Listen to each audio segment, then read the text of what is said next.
Your arrest made headlines around the world, but you'll probably understand for some of my listeners here in the UK, they need a slight update of where we find ourselves. Can you just go into a little bit more detail, Mr. Khan, of the circumstances of your arrest last month?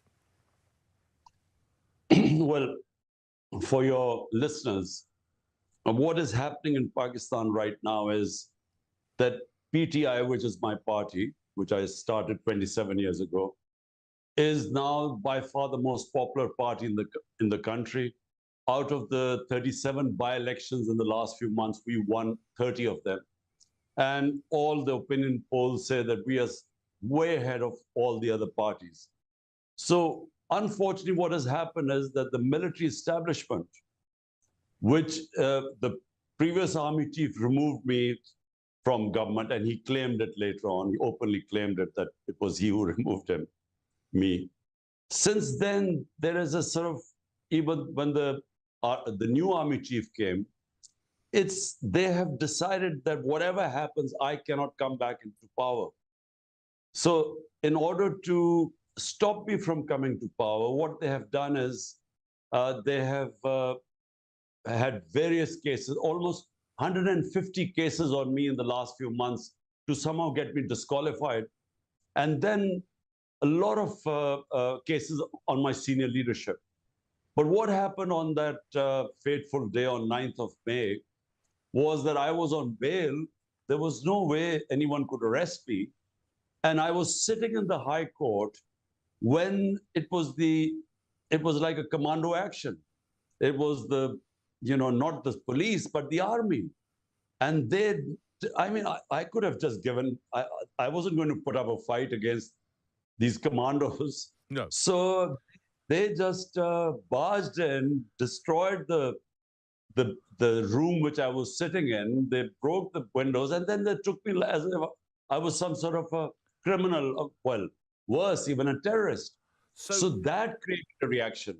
So for people listening to this, they remember the time that you successfully led your country. Why the disconnect now between you, your party, and the military? Do you know, I'm not sure. I mean, there are two or three things I think that the army chief, because, army is entrenched in Pakistan. It's ruled directly or indirectly in the last 70 years. So I had a good working relationship. There were things I disagreed with him because I wanted, to bring the powerful mafias under the law. And somehow that's where we differed, because later on, I discovered that he had very good relationship with these political mafias. And so he was not interested. So that's one point of departure we had. And then there were certain foreign policy issues, which was none of his business, because I was the elected prime minister, and foreign policy in consultation with the Foreign Office was my jurisdiction. And so somehow he disagreed with some of my foreign policy decisions, and he decided to change horses. So he then backed who's now the prime minister, who was under trial for billions of rupees of corruption cases. So he backed him, and together they just toppled the government. In one of your most recent tweets, you write, "We are now living in the dark ages. Nazi Germany-era law of kin punishment being practiced against PTI, the party you founded in 1996. You go on, in other countries where this barbaric law was imposed, totalitarian states like Stalin's Russia, North Korea, and China during the Cultural Revolution. Is what's happening in Pakistan akin to like the Cultural Revolution or North Korea, Mr. Khan?" It's unprecedented. The crackdown that has been enforced on my political party is just unprecedented. 10,000 of my workers have been put inside. And as we speak, anyone who's a sympathizer or a worker, they break into their houses and they pick them up. But worse, and most of my leadership who's not in prison, or my office bearers who are not in prison, are hiding. So when they don't find them in their houses, they go and grab their relatives. Women, I mean, never have women been, there's a respect for women in our country, but never have they been treated like this. So the women, sisters are are sort of harassed. Their husbands, the in-laws are picked up. It's just, it's so draconian. I mean, it really is. We are back to, as I say, the dark ages where we only used to hear these things in Nazi Germany, and where you have collective punishment, where one family member is missing, they would just then pick up the whole family. But this is what's happening here. Well, let's step outside Pakistan and look at global reaction. You'll be aware in the United Kingdom, our Prime Minister Rishi Sunak says of your arrest, quotes, "It's an internal matter for Pakistan." How disappointed are you? But what I'm going to say, Mr. Khan, is a lack of global action. You know, the global action, while the Western countries profess to have what are called the Western values, which is democracy, rule of law, constitutionalism, they are against custodial torture, back fundamental rights of the citizens, human rights, all are being violated in Pakistan right now. Pakistan's democracy is being rolled back. The verdicts of the Supreme Court are not listened to. The Supreme Court, according to the Constitution, had announced elections in Pakistan on 14th of May in the biggest province. The government refused.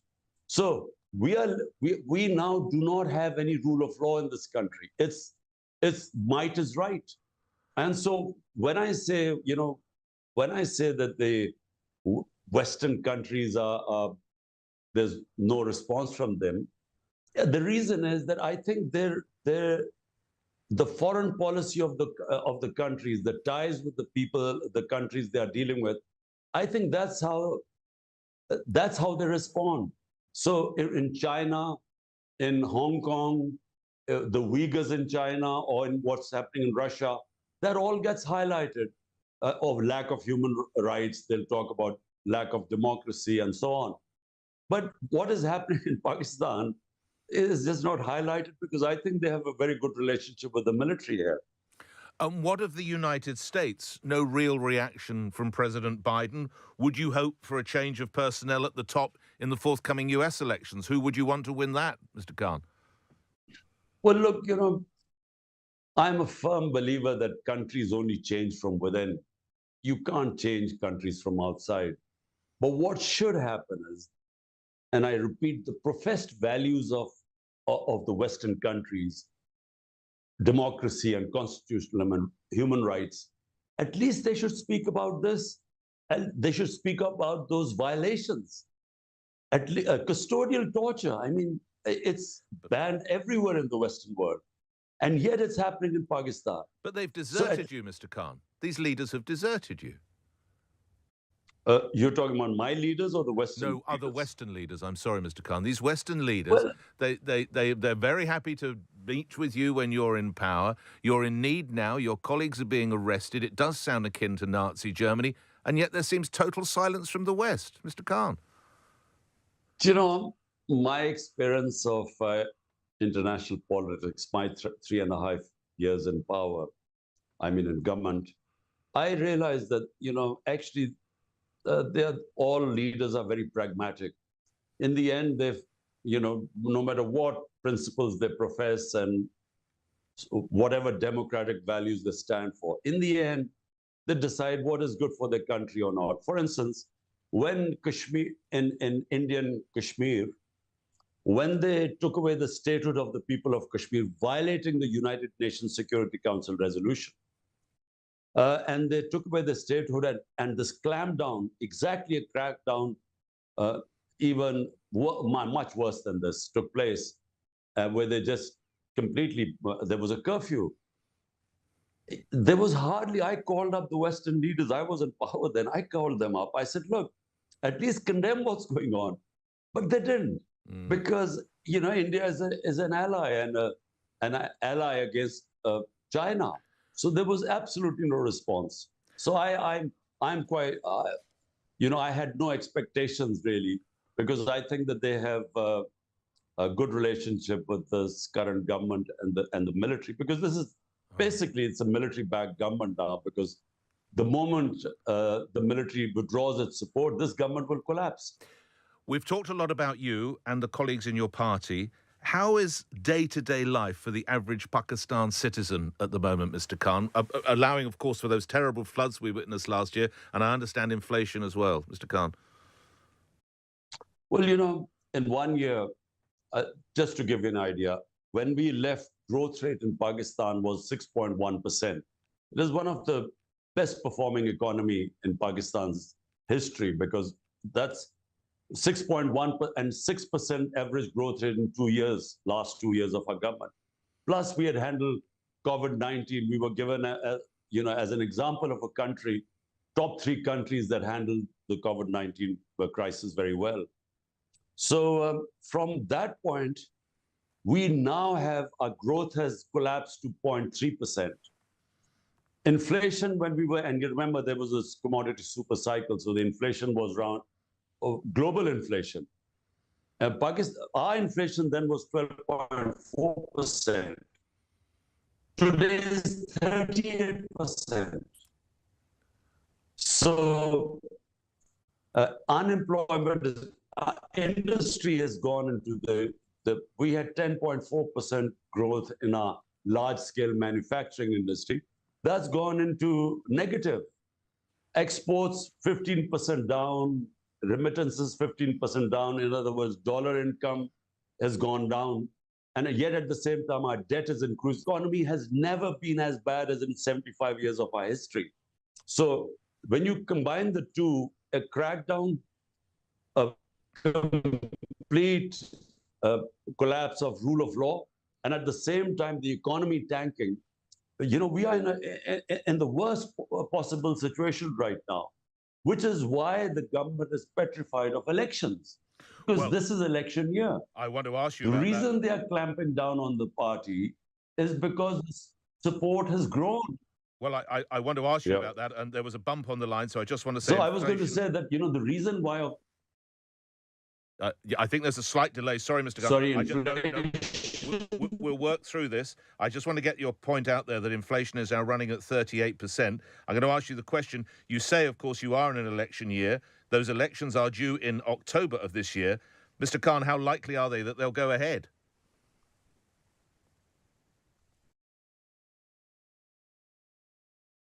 In October, if they think that my party is crushed, PTI, the party is crushed, is not enfeebled, is not able to contest elections, and I'm in jail because, as I said, there are 150 cases. Sooner or later, they will shove me in jail. So if they feel that we are not capable of winning, only then there will be elections. What about your own personal safety? There was an attempt on your life late last year. Do you live in fear?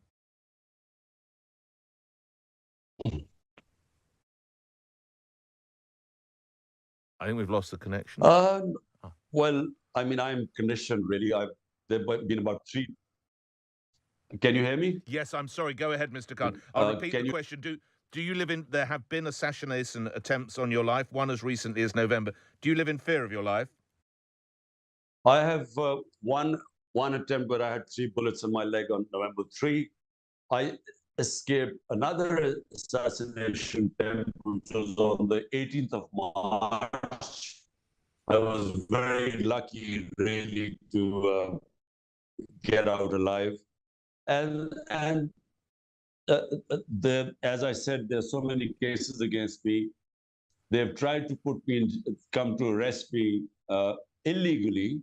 Once they came to my house, my house was under attack for 24 hours, where my workers, again, like they abducted me from the Supreme Court, from the High Court. So therefore, I mean, I'm mentally prepared that sooner or later they'll put me in jail.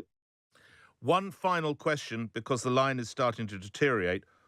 What keeps you going? What keeps you so resolved, Mr. Khan?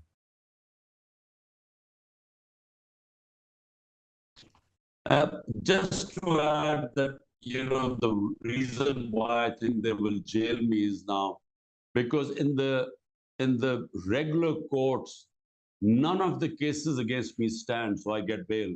So now they've brought in military courts, and they will try me in the military courts, and that's how it keeps me going, is that, there's a huge expectation from the I have right now. So, I mean, apart from anything else, there's no way I'm going to let all these people down. Because right now, all my leadership is in jail or hiding. All workers are hiding. I'm the only one out right now. And I'm not allowed. If you can hear me, it's been a privilege speaking with you, Mr. Khan. I fear we've lost the line, but thank you if you can hear me. Thank you very much. I think he's gone. Oh, he's coming back. Sorry. Mr. Khan, can Sorry, did you hear me? Okay, let's try that last question one last time. Sorry, just to make sure, sir. Can you hear me, Mr. Khan? Yes. Okay. Yes. So the final question. Yes, here we go. I know you're busy. Here we go. 3, 2, 1. What keeps you going, Imran Khan? What is your personal determination or resolution to fight against everything that appears to be being thrown at you?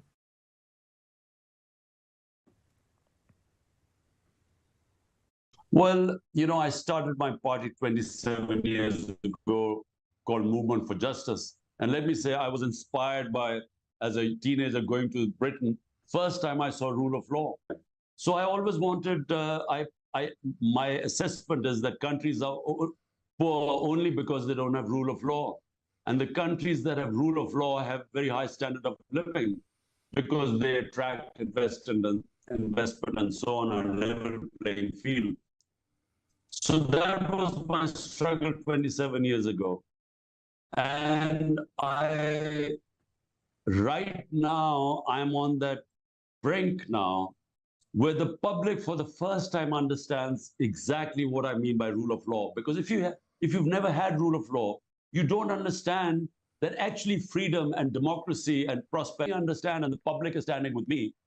And so therefore, I will go right to the end. Whether it is a risk to my life or whether I go to prison, there's no way I will, now abandon this mission. Because I never needed politics. I came in because I felt that I was privileged. I had a big name. I had love and respect in this country, and I should do my duty to the country. So it's the journey I started, mission I started 27 years back.